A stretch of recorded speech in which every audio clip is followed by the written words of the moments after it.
Guys, അപ്പോൾ നമ്മളിപ്പോൾ വേണ്ടി ഇവിടെ കോഴിയെ നമ്മളിങ്ങനെ ഫോർക്കും കൊണ്ട് കിഴി ഇടുകയുണ്ടോ അരപ്പൊക്കെ ഇറങ്ങാനായിട്ട്. നമ്മൾ ഇഞ്ചി എല്ലാം നന്നായിട്ട് ഇഞ്ചി ഉള്ളിയും ക്യാപ്സിക്കം അരിഞ്ഞിട്ടിട്ടുണ്ട്. ഇനി അതിനകത്തോട്ട് ഈ കാണുന്ന പോലെ തക്കാളി അരിഞ്ഞിടണം. അപ്പം നിങ്ങൾ തക്കാളിയും കൊണ്ട് നമ്മുടെ കുഴിമന്തിയിലൊക്കെ കൂടെ കിട്ടുന്ന ചട്നി ഉണ്ടാക്കി കഴിഞ്ഞാൽ അത്രയും നല്ലതാണ്. എന്താ പറയുക, ക്യാപ്സിക്കത്തിനെയും എല്ലാത്തിനെയും കൂടെ അരച്ച് വെച്ചിട്ടുണ്ട്. ഇനി നമുക്കിതിനെ ചിക്കനിലോട്ട് അഴിച്ചു കൊടുക്കാം. അതിന് മുമ്പായിട്ട് നമുക്ക് നാരങ്ങയും അതേപോലെ തന്നെ കേടും പൊട്ടിച്ചൊഴിച്ചു കൊടുക്കാം. ഉണക്ക നാരങ്ങയൊക്കെ ഉണ്ടെങ്കിൽ അത്രയും നല്ലതാണ്. നമുക്ക് ഇതിന്റെ അകത്തൊക്കെ ഇങ്ങനെ കൈ കയറ്റി വീഡിയോ എടുത്തോ. ഇപ്പൊ ഗൈസ് എന്തായാലും ഇതിന്റെ ദേഹത്ത് ഇങ്ങനെ നമ്മൾ അടിച്ചു കൊടുത്തിട്ടുണ്ട് സാധനം. ഇനി നമുക്ക് ഗൈസ് നാരങ്ങ നീര് ഒഴിച്ചു കൊടുക്കണം. നല്ല ആളുടെ കയ്യിൽ എന്താണ് നമ്മളെന്താ നാരങ്ങ നീര് ഒഴിക്കാൻ കൊടുത്തത്. അടുത്ത നാരങ്ങ കൂടെ വെച്ചിട്ട് ഗൈസ് നമ്മൾ ഇവളുടെ കൈ കൊടുത്തു കഴിഞ്ഞാൽ ഷോ മാത്രമേ ഉള്ളൂ, അല്ലാതെ സാധനം ഒന്നും ചെയ്യത്തില്ല. അങ്ങനെ നമ്മളെന്തായാലും നാരങ്ങ നീര് വിഴിഞ്ഞ് ഒഴിച്ചിട്ടുണ്ട്. ഇനി നമ്മൾ തൈരും കൂടെ ഒഴിച്ചിട്ട് ഇതിനെ സെറ്റാക്കാം.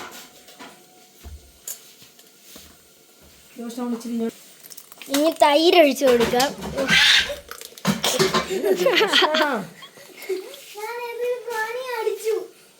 നമ്മൾ ഇനിയും കുറച്ച് മുളക് പൊടി ഇട്ട് കൊടുക്കാം.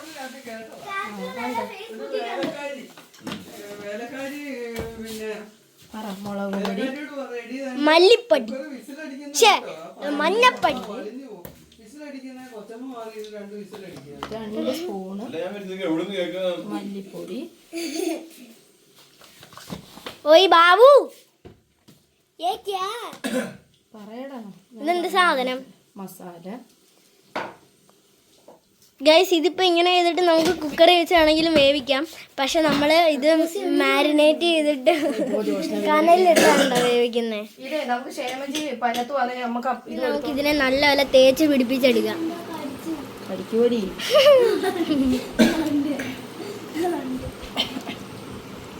അമ്മയോട് പറ ഈ അരപ്പോണ ഇച്ചിരി എടുത്തോളാം. അതിന് ചൂട് എന്നെ കടിച്ചില്ലേ അത്ഭുതം. ഈ പാത്രത്തോടെ ഫ്രിഡ്ജിൽ കയറ്റി വെക്കാൻ പറ്റിയ അത്രയും നല്ലതായിരുന്നില്ലേ അച്ഛാ?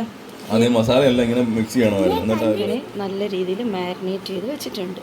ഈ ഒരു രാത്രി നമുക്കിതിനെ ഫ്രിഡ്ജിൽ സൂക്ഷിക്കാം.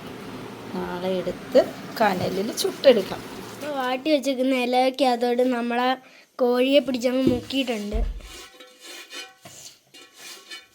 ഇത് മറ്റേ എന്തുവാ കമന്ന് കിടക്കുന്ന പോലുണ്ട്. സൈഡിൽ കൂടെ ഒക്കെ ഒഴുകിക്കോട്ടെ. ഓയിൽ വെക്കുമ്പോ അറിയിരുന്നോളൂ ഇല്ലയോ? ഇത് കുറേ വെളി വരും. പിന്നെ അടിക്കാതെ ഞങ്ങൾ ഉണക്ക നാരങ്ങ വെച്ച് കൊടുക്കാൻ പോവാണേ. അകത്താക്കാടാ.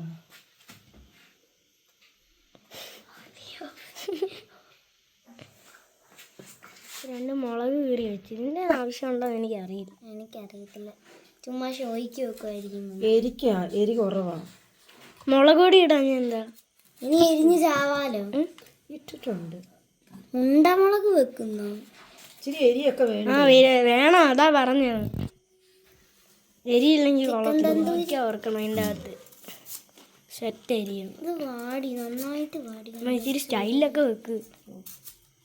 എന്തുവാ അമ്മ വലിച്ചു വായി. അതാ കുറച്ച് അടുക്കി വെക്ക്. ഇങ്ങനെ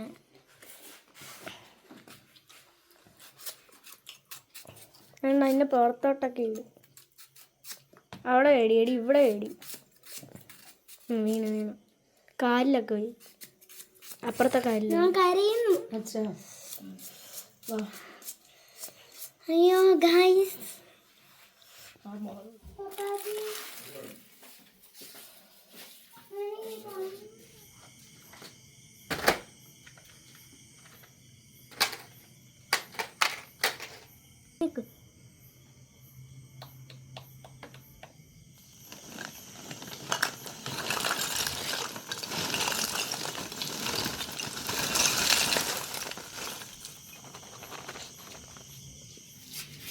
കത്തിക്കണം ഞാൻ എടുത്ത് അത് കത്തി ചാർക്കോൾ ഇട്ടോ നല്ല ഇത് സാമ്പാർ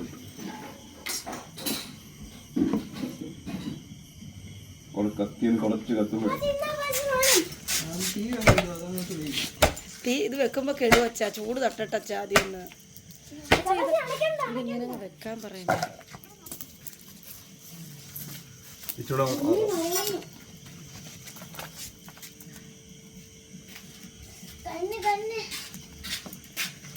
അങ്ങനെ നമ്മൾ കോഴിയെ വേണ്ട കനലിൽ കയറ്റിയിട്ടുണ്ട്. അയ്യോ ഇവിടെ ഒരു 1.5 മണിക്കൂറത്തെ കഷ്ടപ്പാടാണ് ഈ കനൽ കാണുന്നത്. മുക്ക് വരുന്നു ഇവിടെ കിടന്ന്.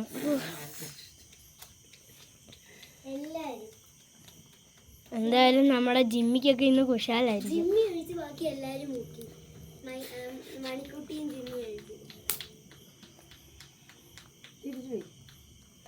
നിർത്തട്ടെ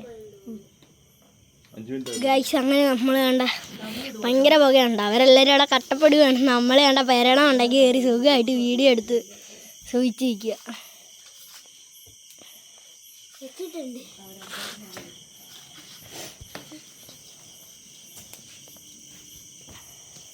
താഴെ നിൽക്കാൻ പറ്റുന്നില്ല പുക കാരണം. അടുത്ത അയലത്തെ ആൾക്കാർ വരെ ഓടി വന്നു. സത്യം കിട്ടും. ആര് പറഞ്ഞു? മറ്റേ അവിടുത്തെ അപ്പുറത്തെ വീട്ടിലവരൊക്കെ അവിടെ നിന്നല്ലോ എന്താ നോക്കാൻ. ഭയങ്കര പുക കാണും. നമ്മൾ കനലിൽ മൂട്. പാവം വരെ നമുക്ക് വെയിറ്റ് ചെയ്യാം. നമ്മുടെ ചിക്കൻ തന്തൂരി ആയിക്കൊണ്ടിരിക്കുവാണ്. എടുക്കാനുള്ള ടൈമൊക്കെ ആവുന്നേ.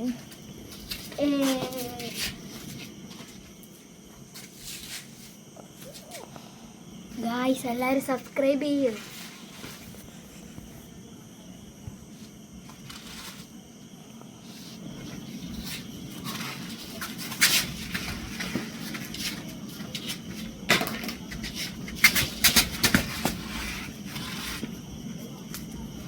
നമ്മളെടുക്കുവാണ്. Excitement time.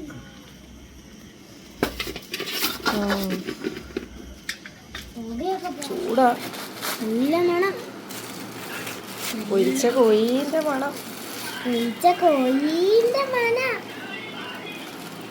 ഭയങ്കര മണമല്ലേ? ഭയങ്കര മണം. മൂക്ക് തുളച്ച് കയറുന്നു. നാരങ്ങയാന്ന് തോന്നി കറുത്തത്. തോന്നുന്നല്ല. ബ്യൂട്ടിഫുൾ.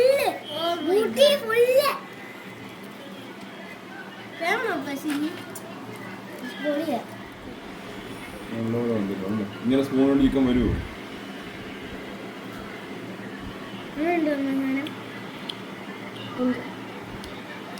എന്റെ മോനെ നൈസായിട്ട് വന്നിട്ടുണ്ട്. ആണല്ലയോ? എടീ നമ്മുടെ കെച്ചപ്പെടുത്തുണ്ട്. ചെല്ലി പെട്ടെന്ന്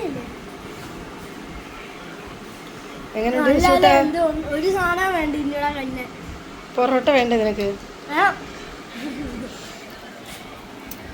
പക്ഷെ ഇങ്ങനെ സെറ്റ് ആയിട്ടുണ്ട്.